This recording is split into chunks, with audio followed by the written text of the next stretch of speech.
Ça fait longtemps que je n'avais pas fait une vidéo sur ce genre, 5 animes à regarder absolument, et là cette fois-ci, cet hiver, lors de la période de Noël. En tout cas, n'oubliez pas de vous abonner et de liker la vidéo parce que je pense qu'il y a pas mal de choses qui vont arriver, un nouveau format et d'autres vidéos du même style. Ah, je crois que j'ai tellement faim alors que je viens de manger, c'est n'importe quoi frère, je crois que je vais aller tuer des monstres. Et bah c'est le problème quotidien de notre héros Fate Greyfit. Ce monde est régi par les compétences, tu as une compétence cheatée, tu vas être tout simplement une sorte de dieu du monde, voilà, le noble un petit peu, voilà, l'homme le plus respecté de cet univers là. Et au contraire, si tu as une capacité, bah pas ouf, et bah tu vas être juste un paysan, ce qui est pas fou, on va pas se cacher. C'est le cas de Fate qui a une capacité un petit peu bizarre qui s'appelle glutonnerie. Un pouvoir qui agit comme une sorte de malédiction puisqu'elle lui procure une faim insatiable. Un jour, alors qu'il travaille comme porteur de drapeau pour le château, il va se retrouver dans une histoire où il va devoir tuer le voleur. Mais sa capacité s'active et lui absorbe toutes les capacités du voleur pour le transférer à Fate. Et à partir de ce moment-là, tout part en steak. Il va aller devoir farmer de plus en plus et tuer de plus en plus les monstres dehors pour rassasier sa faim. Il va se retrouver dans des histoires pas très nettes incorporant les chevaliers. Fate va avoir comme devoir de protéger sa bien-aimée tout en gardant sous contrôle son pouvoir. Car si il tue pas des monstres, il va partir en steak et il pourra carrément tuer des humains. Ou mourir. C'est un des deux options en fait. Voilà, donc en tous les cas c'est pas fou en fait. C'est disponible actuellement sur Crunchyroll et pour les personnes qui veulent pas attendre la suite de l'anime, soit vous avez le manga aux éditions Mao ou alors le light novel qui est en 8 tomes il me semble. A Returner's Magic Should Be Special. Le monde est au bord de la destruction après une guerre dévastatrice de 10 ans.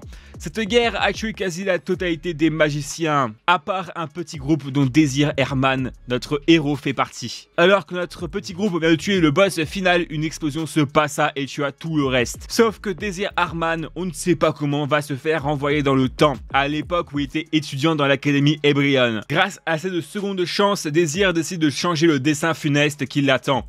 Lui et ses camarades. Est-ce que Désir va réussir son but? Et bah vous le saurez en regardant A Returner Should Be Special. Excusez-moi pour mon anglais absolument catastrophique.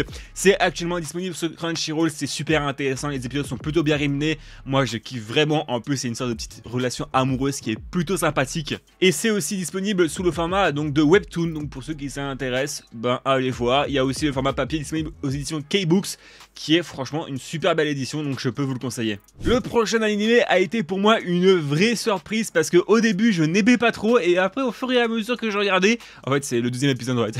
Le premier épisode j'avais pas trop kiffé, le deuxième j'ai surkiffé. Ça s'appelle The Vexation of a Shut-in Vampire Princess. Terra Komari aka Komari est une jeune fille vampire recluse dans sa chambre à cause de son harcèlement scolaire. Komari est athétique de petite taille mais aussi elle est incapable d'utiliser la magie, ni boire du sang car elle est phobique. Ce qui est un petit peu le comble quand tu es un vampire de pas pouvoir boire du sang. C'est pour ça qu'elle est aussi faible en fait. Donc c'est... ouais, bizarre. Un jour, lors de son réveil, elle apprend grâce à sa nouvelle maid. Wouh!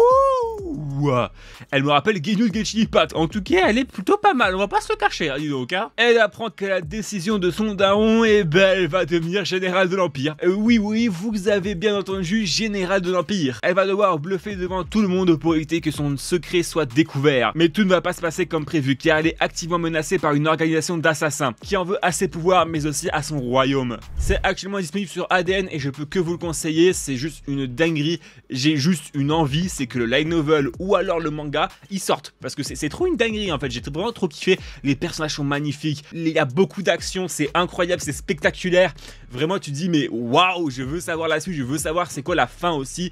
Et non franchement c'est une pure dinguerie, c'est retournement de situation sur retournement de situation, il y a pas mal de psychologie au niveau des personnages, donc bref je peux que vous le conseiller, c'est vraiment qu'une dinguerie. Et malheureusement c'est le dernier animé de cette vidéo, il s'appelle Our Dating Story, The Experience You and the Inexperience Me. Alors là on va passer un petit peu à mon rêve. Un lycéen qui s'appelle Kashima Ryuto, un otaku comme moi, va confesser son amour pour Shirakawa Luna, une magnifique japonaise. Non mais regardez-moi là, elle est trop stylée, elle est trop belle frère, what the fuck. Shikawara est la fille la plus populaire de son lycée, sauf que cette dernière a énormément de rumeurs autour d'elle. comme étant un petit peu la bitch de son lycée. Et on va apprendre avec Ryuto que finalement la réalité est tout autre. Ce jeune couple va évoluer, il y aura plein de péripéties avec notamment une amie d'enfance qui va faire son retour, mais aussi pas mal de problèmes qui vont lier les deux personnages, qui vont encore plus les renforcer, etc. etc. Moi je peux que vous le conseiller, c'est vraiment incroyable et je tiens à dire pour les personnes qui diront ouais c'est encore un otaku qui prend pas ses aises, qui va pas aller de l'avant, qui va être en mode timide, en mode oh mon dieu je suis trop timide machin là c'est différent. Pour une fois, voilà, notre héros va enfin aller un petit peu de l'avant, voilà, va aller vers la meuf et pas qui va rester en mode comme ça. Ouais, ok, merci. J'ai trop peur de la prochaine. Non, là, il va oser et ça, c'est cool. On va vraiment voir une vraie relation amoureuse se développer entre les deux personnages. Là, c'est vraiment bien. Je peux que vous conseiller. C'est disponible sur Crunchyroll. Bref, en tout cas, moi, j'espère que cette vidéo vous aura bien plu. J'espère que cette petite mixture, voilà, de 5 animes à regarder absolument cet hiver vous aura bien plu. En tout cas, n'oubliez pas de liker et de vous abonner. On se retrouve pour une prochaine vidéo. Allez, ciao. Ciao tout le monde.